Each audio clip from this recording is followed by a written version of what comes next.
New US fuel economy rules mean that, well, General Motors, Ford and Stellantis will be in for a tough time. They won't be able to sell millions of internal combustion engined pickup trucks. They have to move to electric pickup trucks, and they know it. Recent reports have come out which say that General Motors, Ford and Stellantis are all struggling with the transition to electric cars.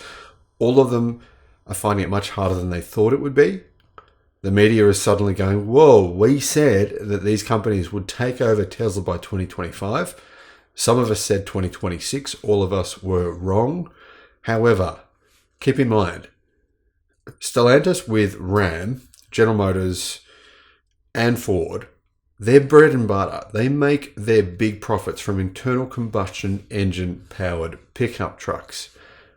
Now they're getting a little concerned because some of them, I believe, have seen Sandy Munro's report saying the Cybertruck will have a huge advantage over the competition, aside from the fact that Tesla does have the brand mover advantage, obviously, of being the established electric vehicle brand in the US. It's also got one big advantage, and that comes down to cost. Cost is different. The vehicle may actually also drive better, as in, you might be able to drive it better. The difference between the Cybertruck that Sandy Munro has pointed out and the Ford F-150 Lightning and GM's new Silverado electric pickup truck. Hello, my friends. Welcome to the channel. Great to see you. Thank you for tuning in. I've got to say full credit to Sandy Munro. He did give me a shout out in a video a long time ago now. That's what really got my channel started. Thank you, Sandy, for doing that. However, I'm not mentioning Sandy Munro's name in this video for that reason. The reason I'm mentioning it is because we all know he is an electric vehicle expert. Now, there are people that disagree with that. They criticize Sandy Munro. Generally, those are the people who disagree with his findings. They have some sort of particular brand. They like that brand. And if Sandy criticizes that brand, they get really butthurt. They get really sad. And they want to go and cry and have a little tear and have a little sookie with mummy and, start bashing. And these sort of people are the kind of people in comments. I've seen all these comments bashing Sandy Munro. They bash him if he makes some comments. He's trying to be as objective as possible, give you guys as much. He doesn't charge for you to watch his videos. He charges nothing. It's free for you to watch his videos. And yet there's people that are seeing these videos and saying, he's a whiny old man. The thing is, the only reason you would say that is because you disagree with his very, very well-researched opinions. I mean, who else in the industry? It took Toyota 2 years to tear down a Tesla Model Y. By that time, Sandy Munro had already torn down, piece by piece, 3 different versions of the Model Y. Yeah, so who are the experts? Pretty good point, I think, worth noting is the experts are the ones paying attention to where the automotive industry is actually going, which is electric vehicle disruption. And that's my key point here. Sandy Munro says the Cybertruck has a big advantage. It's going to be significantly lighter than the F-150 Lightning and the Silverado new electric pickup truck, plus probably the Ram EV as well.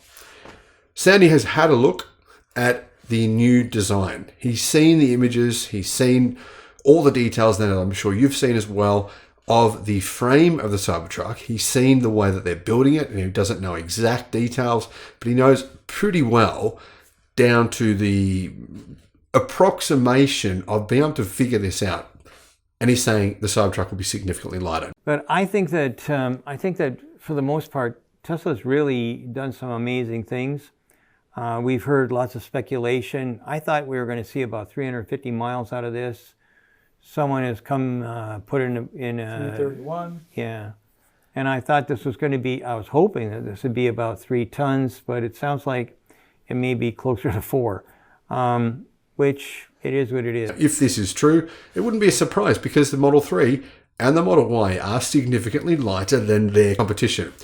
It's the reason why I keep going back and saying things like this. Now, I'm not trying to pick on BYD. I love BYD. I've been a big proponent of BYD since day one. Since I started this channel, I was the only person making videos about BYD consistently on YouTube. You can check that out if you want to. That's true. My point is here. Tesla Model Y, much bigger car than the BYD Atto 3. Same battery pack. Model Y gets, in the real world, 70 kilometers more range. How is that possible? Model Y is very light, very efficient. Cybertruck will have the same advantage, right? This is the key reason why Tesla can sell the Model Y at the prices it's selling it at today. Its competition can't. its competition lose money, Tesla make money. Yeah, sure, their margins have gone down. That's true. Their margins are still good enough to actually grow on, though. That's the point here. Grow, grow, grow, grow, grow, still make enough money to exist and be able to invest. That's what Tesla can do. Cybertruck. Biggest market in the US by far is the pickup truck market. You can corner this market, well, yeah, you're going to make billions of dollars. Cybertruck, if it's lighter, it's cheaper. If it's cheaper, Tesla can possibly make a profit on these vehicles and continue to ramp production. Now, ramping production is the key point here because Ford, they're saying we're going to stop ramping. That's what they've just said in the last week. Why are they stopping from ramping? Because they're not making money and they're not selling enough electric cars. They're making too much of a loss on their electric vehicles. Now, Ford F-150s, I've just seen an article today saying that dealers are saying approximately 35% of their orders have been cancelled for the F-150 Lightning because Ford raised the prices 4 times. They've built on really not a dedicated electric vehicle platform. The vehicle is relatively heavy, the charging speed is slow, and therefore customers are saying, well, if we're going to pay for a premium vehicle,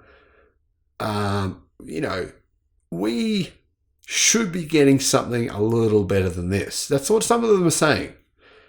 Tesla, of course, Cybertruck charging speed will give them an advantage. So let's say the Cybertruck was the same price as the F-150 Lightning.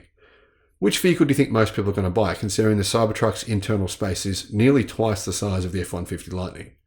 It's got a 6.5 foot bed versus the F-150's 5.5 foot bed. It's got a much bigger interior. The interior space is similar to that of an F-250, not an F-150. It's actually nearly the same length as an F-150, but it has much bigger internal space.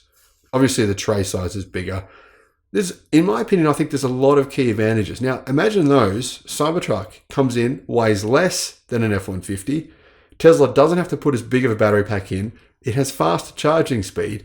It costs less for Tesla to make because they don't need to put as big a battery pack in. They sell them for the same money. And of course, Tesla plan on making, $350,000 per year. That's a huge advantage. Now we're selling a lighter truck in huge numbers. One model, not all the models like other companies, they have 17 different models and all these different variants. One model probably maybe be 3 maximum variants. Keep the variant numbers down, efficiency, and all of a sudden, Tesla might even just break even selling the Cybertruck. Breaking even is all they need to do to steal hundreds of thousands of sales away from Ford and General Motors. Now, Tesla have done this in the passenger car market. They've got the best-selling car in the world right now, the Model Y. How long before Tesla have the best-selling pickup truck in the world? I don't think it's going to be that long. I'm going to give them 4 years. 4 years' time.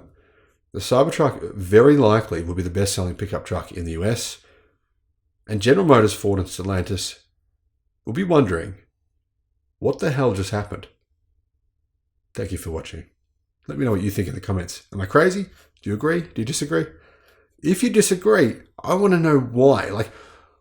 What is your objective reasoning?